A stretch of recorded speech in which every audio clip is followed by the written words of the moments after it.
Chapter 4. Art.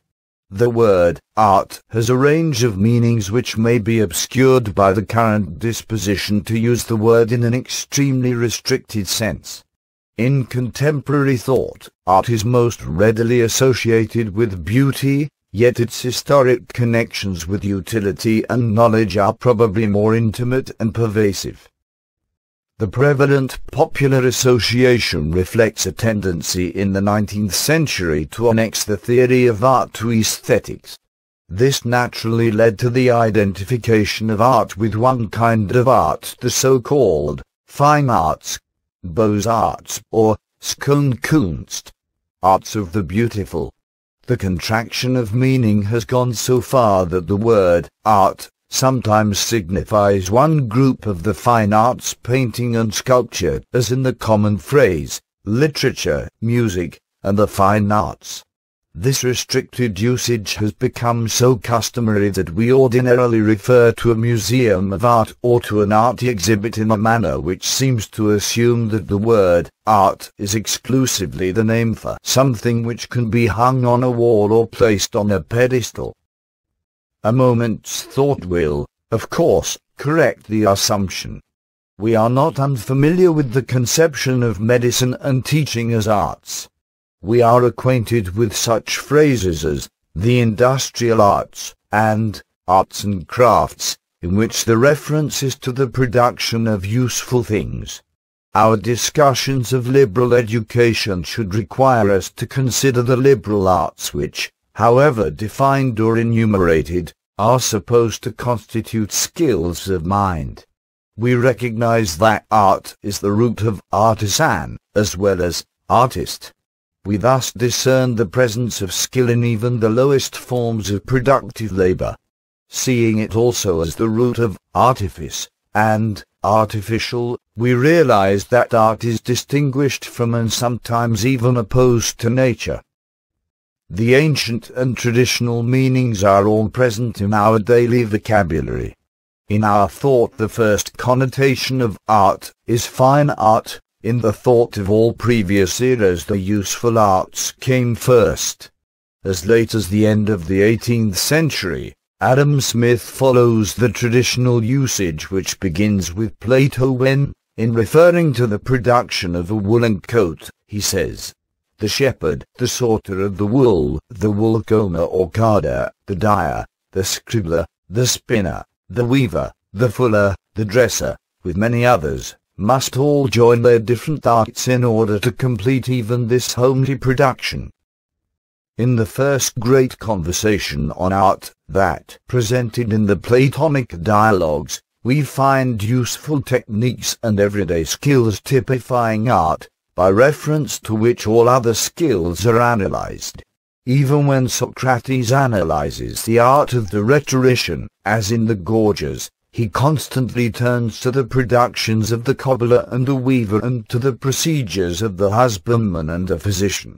If the liberal arts are praised as highest, because the logician or rhetorician works in the medium of the soul rather than in matter, they are called arts only in a manner of speaking, and by comparison with the fundamental arts which handle physical material. The Promethean gift of fire to men, which raised them from a brutish existence, carried with it various techniques for mastering matter, the basic useful arts. Lucretius, writing in a line that goes from Homer through Thucydides and Plato to Bacon, Adam Smith, and Rousseau, attributes the progress of civilization and the difference between civilized and primitive society to the development of the arts and sciences. Ships and tillage, walls, laws, arms, roads, dress, and all such like things, all the prizes, all the elegances too of life without exception, poems, pictures, and the chiseling of fine wrought statues, all these things practiced together with the acquired knowledge of the untiring mind taught men by slow degrees as they advanced on the way step by step. At the beginning of this progress Lucretius places man's discovery of the arts of metalworking, domesticating animals, and cultivating the soil. Metallurgy and agriculture, says Rousseau, were the two arts which produced this great revolution, the advance from primitive to civilized life. The fine arts and the speculative sciences come last, not first, in the progress of civilization. The fine arts and the speculative sciences complete human life. They are not necessary, except perhaps for the good life. They are the dedication of human leisure and its best fruit. The leisure without which they neither could come into being nor prosper is found for man and fostered by the work of the useful arts. Aristotle tells us that is why the mathematical arts were founded in Egypt, for there the priestly caste was allowed to be at leisure. There is another ambiguity in the reference of the word art.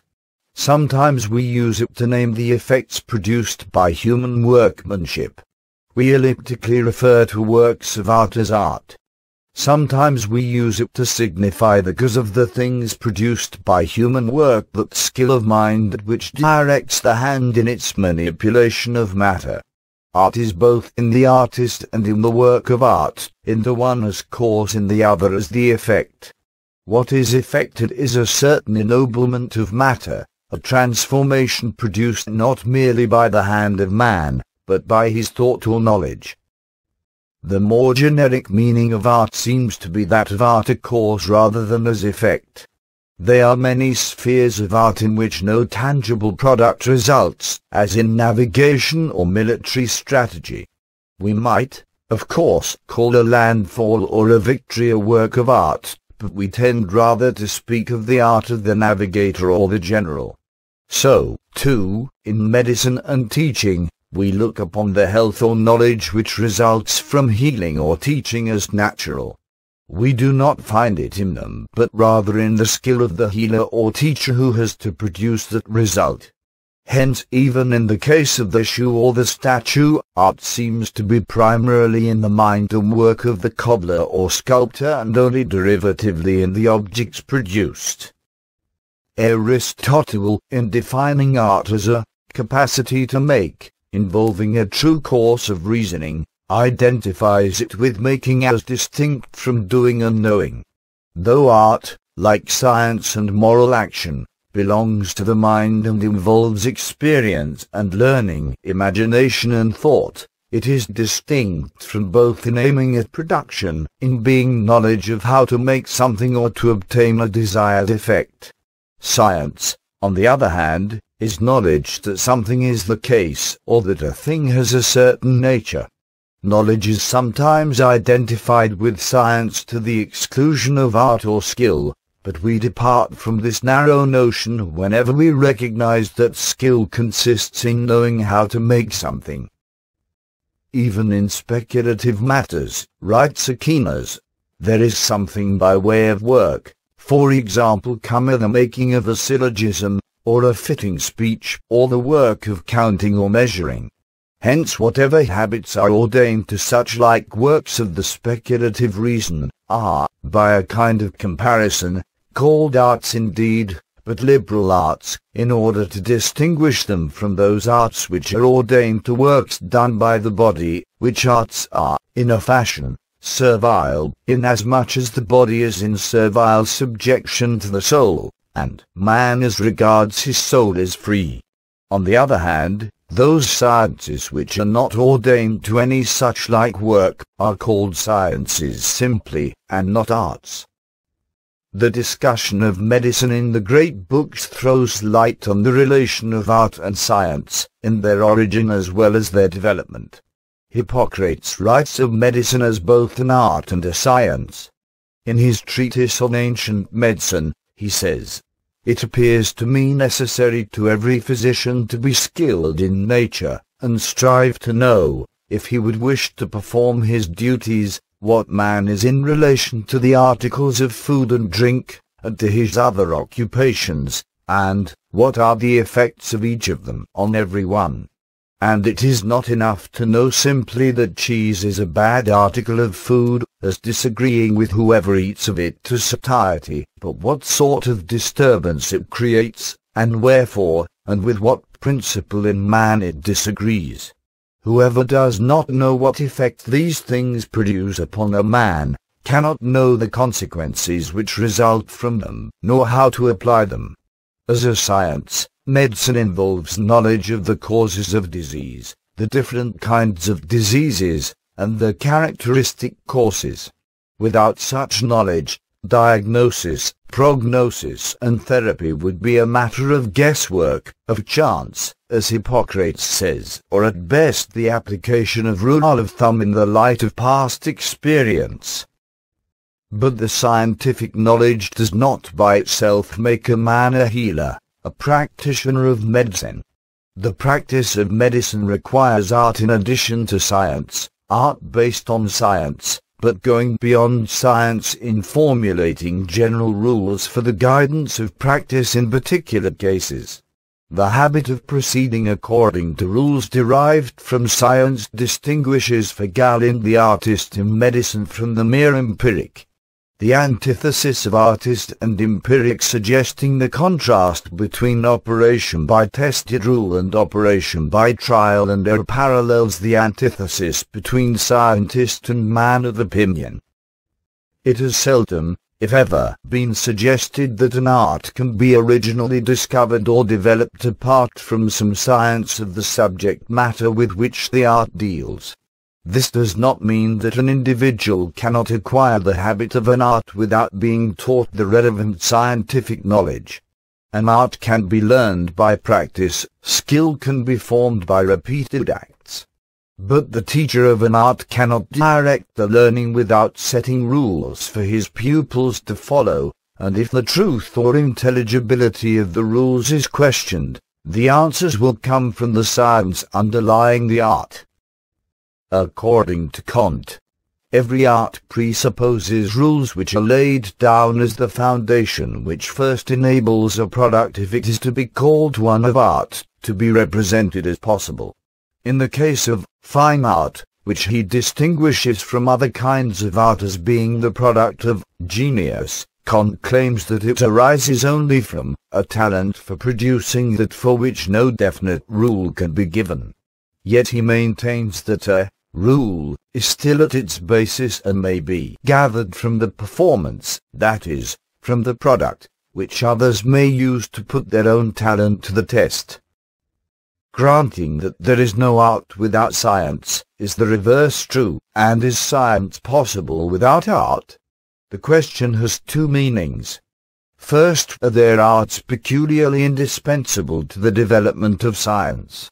Second, does every science generate a correlative art and through it work productively? Traditionally, the liberal arts have been considered indispensable to science. This has been held to be particularly true of logic, because they were intended to serve as the instrument or the art for all the sciences. Aristotle's logical treatises, which constitute the first systematic treatment of the subject, deserve the title organon which they traditionally carry. Bacon's Novum Organum was in one sense an effort to supply a new logic or art for science, and to institute a renovation of the sciences by the experimental method. As an art, logic consists of rules for the conduct of the mind in the processes of inquiry, inference, definition, and demonstration, by which sciences are constructed. Scientific method is, in short, the art of getting scientific knowledge. In the experimental sciences, they are auxiliary arts, arts controlling the instruments or apparatus employed in experimentation. The experiment itself is a work of art, combining many techniques and using many products of art: the water clock, the inclined plane, and the pendulum of Galileo, the prisms, mirrors, and lenses of Newton. The second question, whether all sciences have related arts and through them productive power, raises one of the great issues about the nature of scientific knowledge, discussed in the chapters on philosophy and science. For Francis Bacon, and to some extent Descartes, art is the necessary consequence of science. At the beginning of the Novum Organum, Bacon declares that knowledge and human power are synonymous, since the ignorance of the cause frustrates the effect, for nature is only subdued by submission, and that which in contemplative philosophy corresponds with the cause in practical science becomes the rule.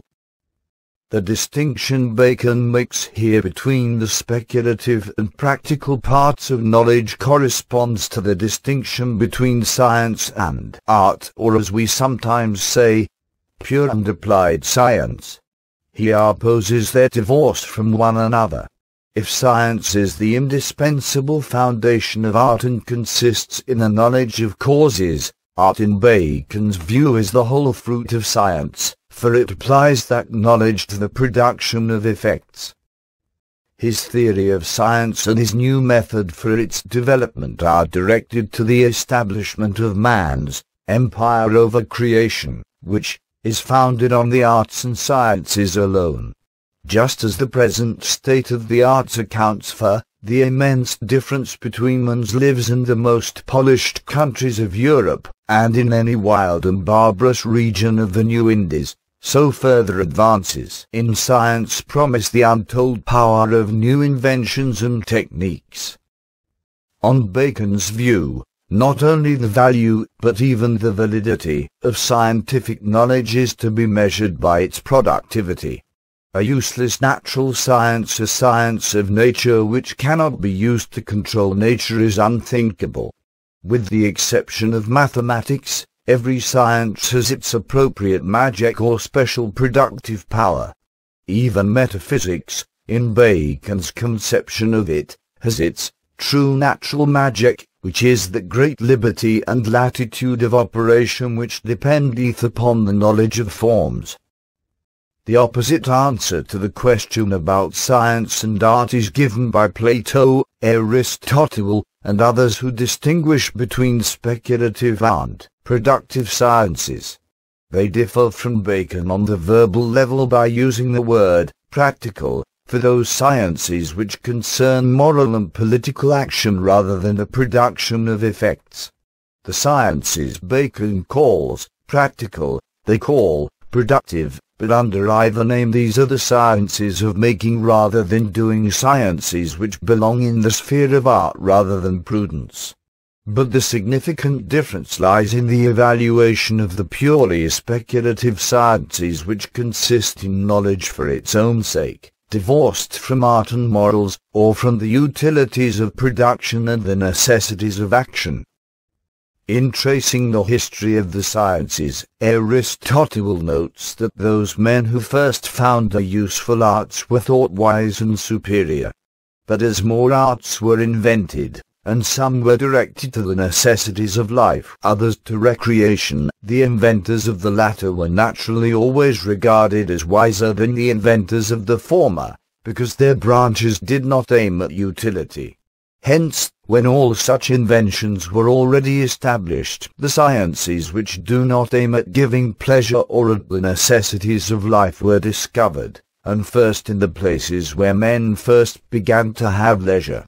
So that the man of experience is thought to be wiser than the possessors of any sense perception whatever, the artist wiser than the man of experience, the master worker than the mechanic, and the theoretical kinds of knowledge to be more of the nature of wisdom than the productive. That the theoretic sciences are useless, in the sense of not providing men with the necessities or pleasures of life, is a mark of their superiority. They give what is better than such utility, the insight and understanding which constitute wisdom. The Baconian reply condemns the conception that there can be knowledge which is merely contemplation of the truth. It announces the revolution which, for John Dewey, ushered in the modern world. The pragmatic theory of knowledge had its origin in a conception of science at every point fused with art. The ancients, trying to understand the natural phenomena of change and generation, found that the processes of artistic production provided them with an analytic model.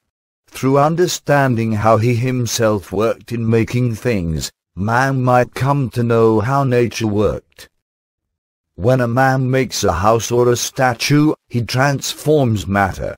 Changes in shape and position occur. The plan or idea in the artist's mind comes, through his manipulation of matter, to be embodied and realized objectively. To the ancients, a number of different causes or factors seem to be involved in every artistic production: material to be worked on, the activity of the artist at work, the form in his mind which he sought to impose on the matter, thus transforming it, and the purpose which motivated his effort. In the medical tradition from Aristotle through Galen to Harvey, there is constant emphasis upon the artistic activity of nature. Galen continually argues against those who do not conceive nature as an artist. Harvey consciously compares the activity of nature in biological generation to that of an artist. Like a potter, she first divides her material, and then indicates the head and trunk and extremities. Like a painter, she first sketches the parts in outline, and then fills them in with colors, or like the shipbuilder, who first lays down his keel by way of foundation, and upon this raises the ribs and roof or deck. Even as he builds his vessel does nature fashion the trunk of the body and add the extremities. Of all natural changes, the one most closely resembling artistic production appears to be generation, especially the production of living things by living things. In both cases, a new individual seems to come into being, but upon further examination, artistic production and natural generation reveal significant differences which divide nature from art. Aquinas considers both and distinguishes them in his analysis of divine causation. In things not generated by chance, he points out that there are two different ways in which the form that is in the agent is passed on to another being. In some agents the form of the thing to be made pre-exists according to its natural being, as in those that act by their nature, as a man generates a man, or fire generates fire. Whereas in other agents the form of the thing to be made pre-exists according to intelligible being, as in those that act by the intellect, and thus the likeness of a house pre-exists in the mind of the builder. And this may be called the idea of the house, since the builder intends to build his house like to the form conceived in his mind. Thus in biological procreation the progeny have the form of their parents, a rabbit producing a rabbit, a horse, a horse. But in artistic production, the product has, not the form of the artist, but the form he has conceived in his mind and which he seeks to objectify. Furthermore, in generation and in other natural changes as well, the matter which undergoes change seems to have in itself a tendency to become what it changes into, as for example the acorn naturally tends to become an oak, whereas the oaken wood does not have in itself any tendency to become a chair or a bed. The material the artist works on is entirely passive with respect to the change he wishes to produce. The artistic result is in this sense entirely of his making. The realm of art, or of the artificial, is then opposed to the natural and differentiated from it. Kant, for whom art is distinguished from nature, as making is from acting or operating in general, claims that, by right, it is only production through freedom, that is, through an act of will that places reason at the basis of its action, that should be termed art. Consequently, art is that which would not have come into being without human intervention. The man-made object is produced by man, not in any way, but specifically by his intelligence, by the reason which makes him free. Animals other than man are apparently productive, but the question is whether they can be called artists. A spider conducts operations that resemble those of a weaver, and to be put to shame many an architect in the construction of her cells. But, according to Marx, what distinguishes the worst architect from the best of bees is this, that the architect raises his structure in imagination before he erects it in reality. At the end of every labor process, we get a result that already existed in the imagination of the laborer at its commencement. He not only effects a change of form in the material on which he works, but he also realizes a purpose of his own that gives the law to his modus operandi, and to which he must subordinate his will. As indicated in the chapter on animal, some writers, like Montaigne, attribute the productivity of animals to reason rather than to instinct. Art then ceases to be one of man's distinctions from the brutes. But if man alone has reason, and if the productions of art are works of reason, then those who refer to animals as artists speak metaphorically, on the basis of what Kant calls an analogy with art. As soon as we call to mind, he continues, that no rational deliberation forms the basis of their labor, we see at once that it is a product of their nature, of instinct, and it is only to their creator that we ascribe it as art. This in turn leads to the question whether nature itself is a work of art. Let me suppose, the Eleatic stranger says in the Sophist, that things which are said to be made by nature are the work of divine art, and that things which are made by man out of these are the work of human art.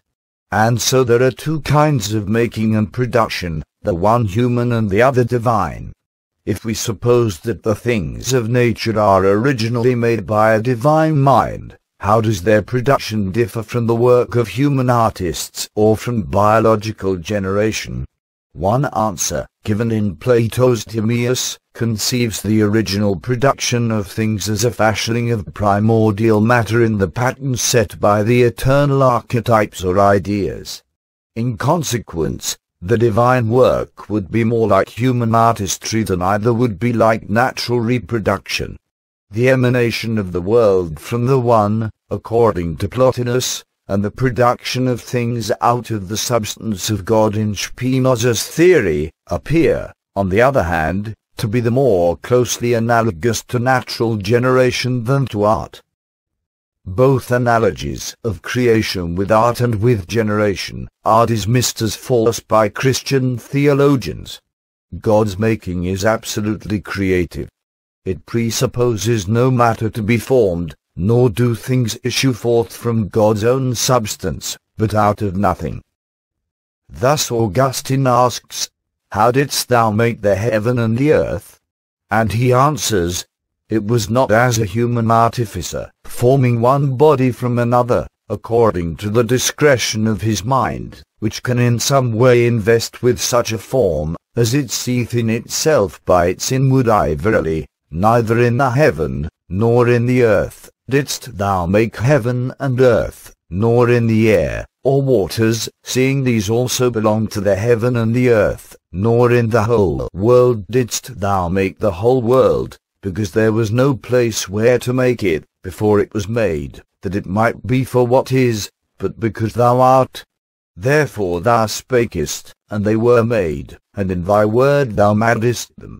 According to this view, human art cannot be called creative, and God cannot be called an artist except metaphorically.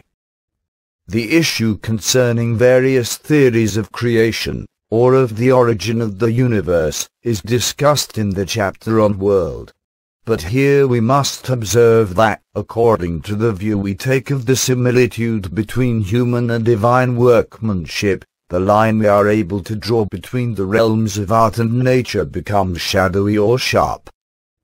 The discussions of art in the great books afford materials from which a systematic classification of the arts might be constructed, but only fragments of such a classification are ever explicitly presented. For example, the 7 liberal arts are enumerated by various authors, but their distinction from other arts and their ordered relation to one another do not receive full explication. There is no treatment of grammar, rhetoric, and logic or dialectic, to parallel Plato's consideration of arithmetic, geometry, music, and astronomy in the Republic, nor is there any analysis of the relation of the first 3 arts to the other 4 traditionally organized as the trivium and the quadrivium. However, in Augustine's work on Christian doctrine we have a discussion of these arts as they are ordered to the study of theology. That orientation of the liberal arts is also the theme of Bonaventura's reduction of the arts to theology.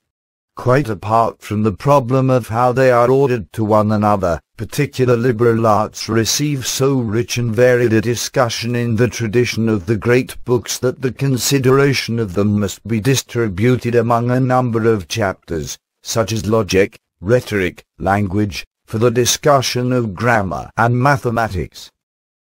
The principles of classification of the fine arts are laid down by Kant from the analogy which art bears to the mode of expression of which men avail themselves in speech, with a view to communicating themselves to one another as completely as possible. Since such expression consists in word, gesture, and tone, he finds three corresponding fine arts: the art of speech, formative art, and the art of the play of sensations. In these terms he analyzes rhetoric and poetry, sculpture, architecture, painting and landscape gardening, and music. A different principle of division is indicated in the opening chapters of Aristotle's Poetics. The principle that all art imitates nature suggests the possibility of distinguishing and relating the various arts according to their characteristic differences as imitations, by reference to the object imitated and to the medium and manner in which it is imitated by the poet, sculptor or painter and musician. Color and form, Aristotle writes, are used as means by some who imitate and portray many things by their aid, and the voice is used by others. Rhythm alone, without harmony, is the means in the dancer's imitations. There is, further, an art which imitates by language alone, without harmony in prose or in verse. Aristotle's treatise deals mainly with this art, poetry. It does not develop for the other fine arts the analysis it suggests. Aristotle's principle also suggests questions about the useful arts.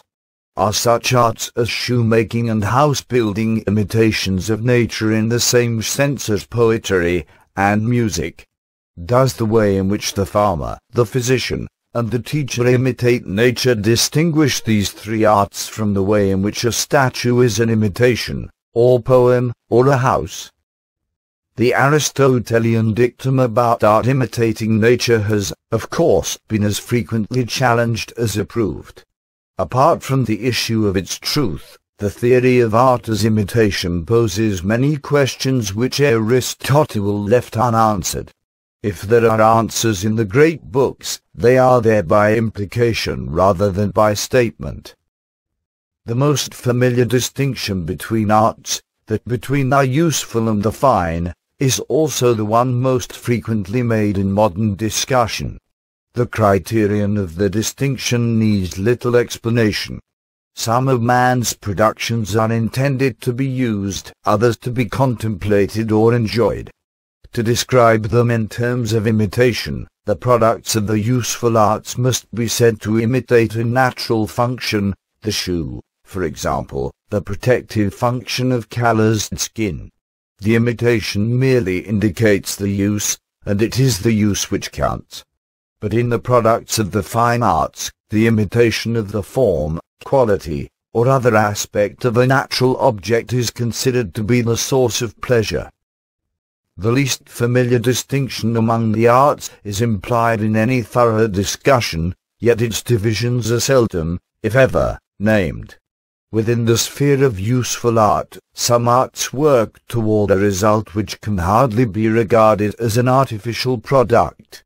Fruits and grains would grow without the intervention of the farmer, yet the farmer helps them to grow more abundantly and regularly. Health and knowledge are natural effects, even though the arts of medicine and teaching may aid in their production. These arts, more fully discussed in the chapters on medicine and education, stand in sharp contrast to those skills whereby man produces the useful things which, but for man's work, would be totally lacking. In the one case, It is the artist's activity itself which imitates or cooperates with nature's manner of working. In the other, the things which the artist makes by operating on passive material supplied by nature imitate natural forms or functions. For the most part, the industrial arts are of the second sort. They transform dead matter into commodities or tools. The arts which cooperate with nature usually work with living matter, as in agriculture, medicine, and teaching. The distinction seems warranted and clear. Yet it is cut across by Adam Smith's division of labor into productive and non-productive. The work of agriculture is associated with industry in the production of wealth, but whatever other use they may have, physicians and teachers, according to Smith, do not directly augment the wealth of nations. If to the foregoing we add the division of the arts into liberal and servile, the major traditional distinctions are covered. This last division had its origin in the recognition that some arts, like sculpture and carpentry, could not effect their products except by shaping matter, whereas some arts, like poetry or logic, were free from matter, at least in the sense that they worked productively in symbolic mediums. But by other principles of classification, poetry and sculpture are separated from logic and carpentry, as fine from useful art.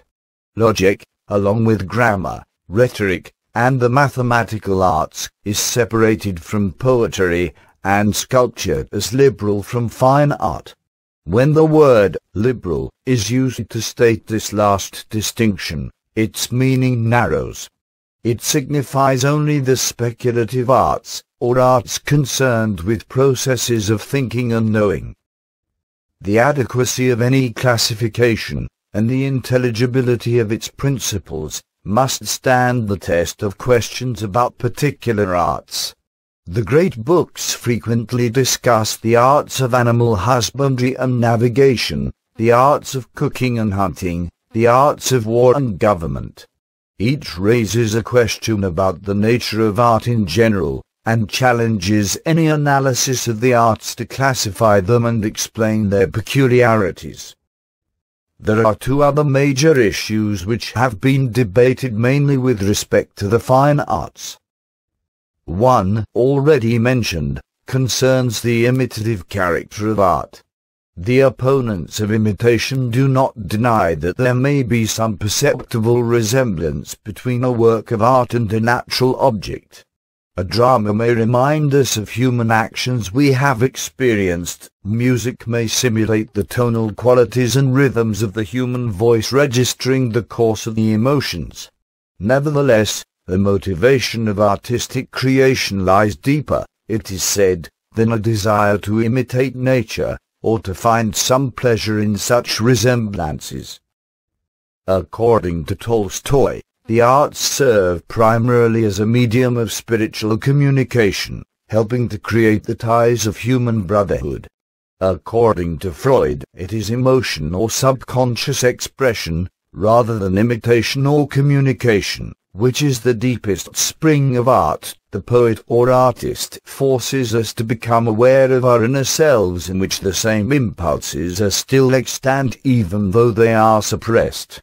Freud's theory of sublimation of emotion or desire through art seems to connect with Aristotle's theory of emotional catharsis or purgation. But Freud is attempting to account for the origin of art, and Aristotle is trying to describe an effect proper to its enjoyment. The theories of communication, expression, or imitation attempt to explain art, or at least its motivation. But there is also a conception of art which, foregoing explanation, leaves it a mystery, the spontaneous product of inspiration, of a divine madness, the work of unfathomable genius. We encounter this notion first, but not last, in Plato's Ion. The other major controversy concerns the regulation of the arts by the state for human welfare and the public good. Here, as before, the fine arts, chiefly poetry and music, have been the focus of the debate. It is worth noting, however, that a parallel problem of political regulation occurs in the sphere of the industrial arts. On the question of state control over the production and distribution of wealth, Smith and Marx represent extreme opposites, as Milton and Plato are poles apart on the question of the state's right to censor the artist's work. In this debate, Aristotle stands on Plato's side in many particulars, and Mill with Milton. The problem of censorship or political regulation of the fine arts presupposes some prior questions. Plato argues in the Republic that all poetry but hymns to the gods and praises of famous men must be banned from the state. For if you go beyond this and allow the honeyed muse to enter either in epic or lyric verse, not law and the reason of mankind, which by common consent have ever been deemed the best, but pleasure and pain will be the rulers in our state. Such a view presupposes a certain theory of the fine arts and of their influence on the citizens and the whole character of the community.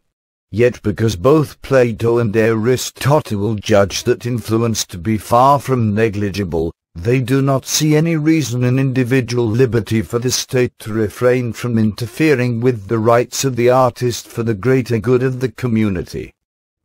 To Milton and Mill, the measure of the artist's influence does not affect the question of the freedom of the arts from political or ecclesiastical interference. While admitting the need for protecting the interests of peace and public safety, Milton demands, "Give me the liberty to know, to utter, and to argue freely according to conscience, above all liberties." The issue for them is entirely one of liberty. They espouse the cause of freedom, for the artist to express or communicate his work and for the community to receive from him whatever he has to offer. Made by Donald Miller for Great Books of the Western Tradition.